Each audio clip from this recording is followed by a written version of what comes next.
Julia Clarete inaming naging biktima din siya ni Tito Soto. Nagsalita na din ang isa sa mga naging host noon ng Noon Time Show na Itbulaga na si Julia Clarete.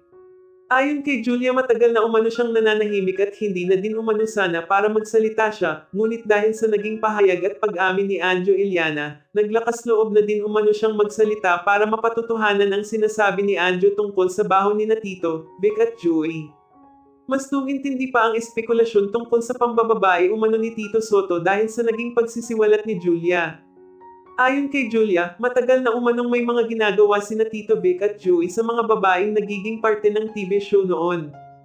Isa umano si Julia sa naging biktima ng mga hindi magandang ginagawa ng mga ito.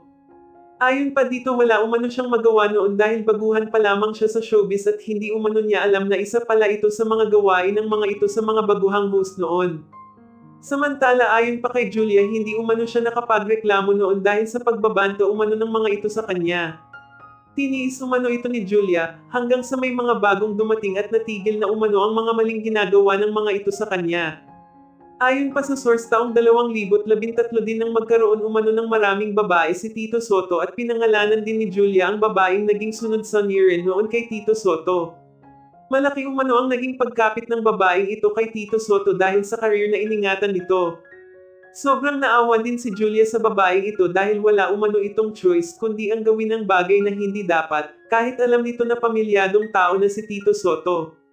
Ngayon umanong inamin na nila ang buong katotohanan, panahon na din umano siguro para sabihin na niya ang lahat-lahat, lahat ng perang nilustay ni Tito Soto sa babae niya at pagbibigay nito ng bahay at sasakyan sa babaeng pilit nitong ibinabahay magpasa hanggang ngayon. Ayon pa kay Julia, nagbunga din umano ang naging relasyon ng mga ito at hanggang ngayon pilit na itinatago ni Tito Soto ang buong katotohanan. Panahon na din umano para malaman ng lahat, lalo na ng pamilya ni Tito Soto, ang lahat-lahat ng tungkol sa padre de pamilya nila.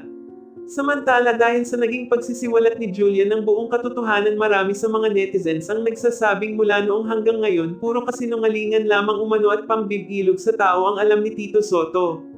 Diyos na umano ang baalang sumingil nito sa kanya.